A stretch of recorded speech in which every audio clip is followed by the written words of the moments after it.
Ahoy! In a recent Forge in Eternum episode, Dave asked which weapon we think needs a buff the most. And that is exactly what I want to talk about here. Now, of course, there are some options that definitely need significant improvements. I think especially the musket still is in a very weird state, not necessarily in a state where it just needs buffs, but rather it just needs more of the rework that they started on. Or we have the throwing hatchet, which kind of needs more than it currently has. You're kind of just using parts of it because as a full build it's just not effective enough.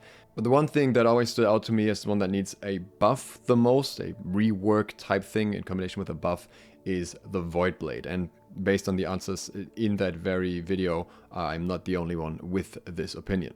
I believe that especially since the introduction of Abyss and Lifetaker, there's hardly any reason to use Voidblade at all. Abyss does most things that Voidblade does, but better. You have a similar CC with Graph instead of the Scream.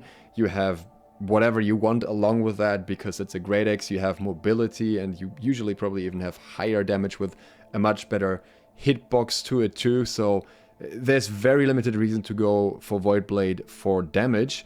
And then, alternatively, if you were going for the debuffing side of things, you just don't really need Voidblade for that. You can do that with Orb, you can now do that with Lifetaker. Voidblade itself is not needed for that purpose, and sure, it combines those two elements, but I don't think just having those two elements justifies using it in any situation, really. And I think that's very frustrating, but I have ideas on how to improve that. So first of all, we need to talk about what is the problem with Voidblade. Because on launch, when it first came out, Voidblade was actually extremely strong. It was the best PvE weapon hands down, and even in PvP it was very much usable for effective resets, for Oblivion combos. It was definitely a good weapon. You wanted to have multiple of them in your setup. Sure, even back then you could have argued that with the right setup you could have just used Orb, but I believe that there was overall way more of a purpose for Voidblade. And that was massively nerfed, especially in the damage component, but other utility effects around it were also nerfed. The Oblivion, for example, was nerfed, which was good. The damage, especially beforehand, was too high, but it no longer is now because so many things have changed since then, and the Voidblade hasn't really caught up in any way.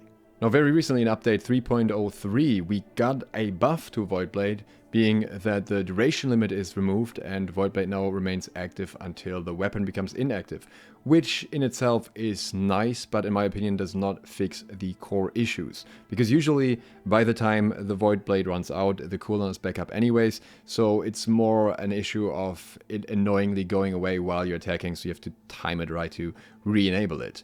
But the much bigger issue, in my opinion, has always been the overall usability of the Voidblade. I'm going to go a bit crazy here. I'm going to suggest bringing back an old bug, at least kind of. But before we wild out, consider subscribing and clicking the bell if you're new to the channel. And if you want to get early trading tips for the next patch, I just posted a bunch of new ones, then consider supporting me on Patreon.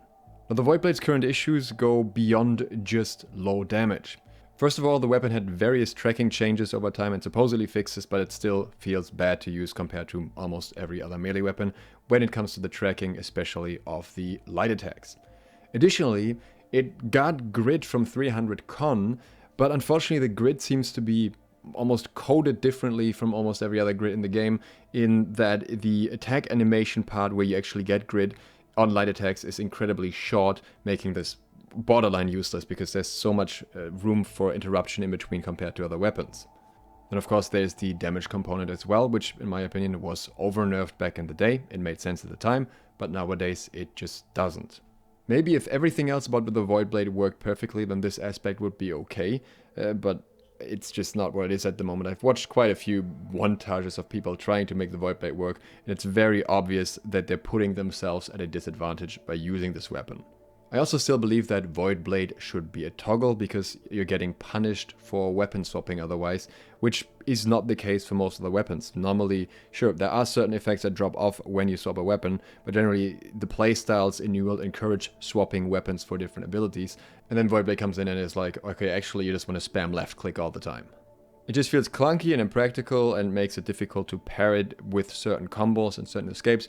For example, say I want to pull out my Voidblade before a fight so I don't have any struggles pulling it out when I get into the fight, but then I want to switch off to my Ice Gauntlet and I want to drop my Ice Shower and then I want to switch back to my Voidblade and attack with the Void Blade immediately. That's just something that's not possible with the Void Blade, but I could do the exact same thing with, for example, Abyss, because I never need to pull that out the same way, and it just doesn't make sense to me that it's worse to have this extra ability for a melee attack than it is to just simply have a melee weapon in the first place. But even if all of that was working fine, the Void Blade would still be at a significant disadvantage compared to pretty much every other melee weapon in terms of what you're able to do while using it, and I think that makes it more boring to use than it has to be, because effectively, since Void Blade is in itself the ability that you enable to use the attack, you only have 2 other abilities, and those don't provide much mobility or anything, they're just utility abilities in most cases, and they are good, don't get me wrong, but I don't think they make for an engaging kit. But still, many players used to consider the Void Blade the most fun weapon, when it was bugged. Because it had a bug that I can show you here from a video from somebody called Fiend. The caption of the video is, "Don't do this." Everyone did it back then, I did it too. I didn't do it in Wars, but I did it to move around the world, which is Void Slide. Void Slide was essentially charging up a heavy attack while the Void Blade is out, and then letting go of the heavy attack and using Oblivion at the right moment, which would for some reason cause you to slide across the floor as if it was ice. You could slide very, very far with this, and then eventually would slowly come to a stop. The slide wasn't perfect mobility insofar that you couldn't control the direction at all after you started sliding, so there were downsides to that as well. And obviously you had to use your Oblivion to do this, so there was limited use cases for this in actual PvP. I'm not saying it wasn't used, there definitely were a lot of people still using it, but you definitely weren't gonna frequently use this in Wars in the middle of clumps because you are too focused on getting your Oblivion right and following up on your own Oblivion, and then sliding out of it wouldn't be effective at all. And I believe a more balanced version of this could be reintroduced, and maybe exactly what the Void Gauntlet is currently missing, since the Void Blade massively lacks mobility compared to most other melee weapons and also doesn't have the same self-peel as, say, a Warhammer to offset that. The Abyss kind of proves that having mobility doesn't inherently make a Void weapon broken. Much like the original bugged version, Void Slide could require you to sacrifice your Oblivion so that there's a trade-off, and it should only be usable while your Void Blade is actually active. So similar to how, for example, Netshot or Social Distancing change your mobility when you input certain directions, using Oblivion while Void Blade is active could do the same thing. If you stand still or you're moving backwards, then you just drop your AoE Oblivion on the ground as usual and nothing changes. That way, for example, in Wars, you could use it just as before. However, if you're running forward instead while using the ability, it could make you slide forward instead, like the original Void Slide, and maybe leave a thin trail of the Oblivion effect behind, rather than the big circle AoE.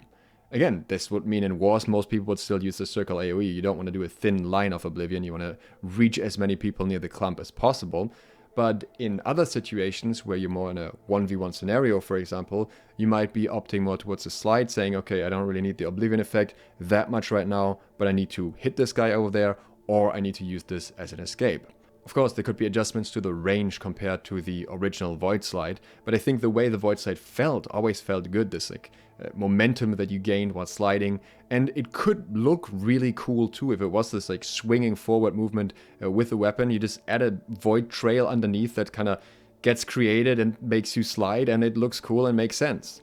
You could also keep components like not being able to change direction during the slide to make it different from, for example, the Great Axe charge. An alternative option more faithful to the original slide could be that you trigger the slide by heavy attacking while standing inside of your own Oblivion circle, but on one hand that restricts certain playstyles more if you want to use a heavy attack in your Oblivion, and also on the other hand it means that the whole balancing effect of you either get the slide or the Oblivion isn't there unless the slide then removes the existing Oblivion or something like that. Anyways, I think the first option in my opinion is a bit better and more interesting. It would also definitely give the Void Blade a bit more depth in terms of combat, another mechanic you need to think about, because at the moment, when you're using a left tree Void Blade build, there really isn't that much going on in terms of what you can change up. So left tree Void Gauntlet, especially the Void Blade and everything that interacts with it, is definitely the #1 thing that I would like to see changed. I would love for this weapon to have a place in the meta again. Let me know what you think about this, or what other weapons you would prefer to see changed first. Consider subscribing and clicking the bell if you want to get notified of the videos coming in the upcoming days for the new patch. And if you'd like to support me further and again get early trading tips for the next patch, then consider doing so on Patreon. Thanks to all of my patrons who already do exactly that. Thank you for watching. Dukesloth out.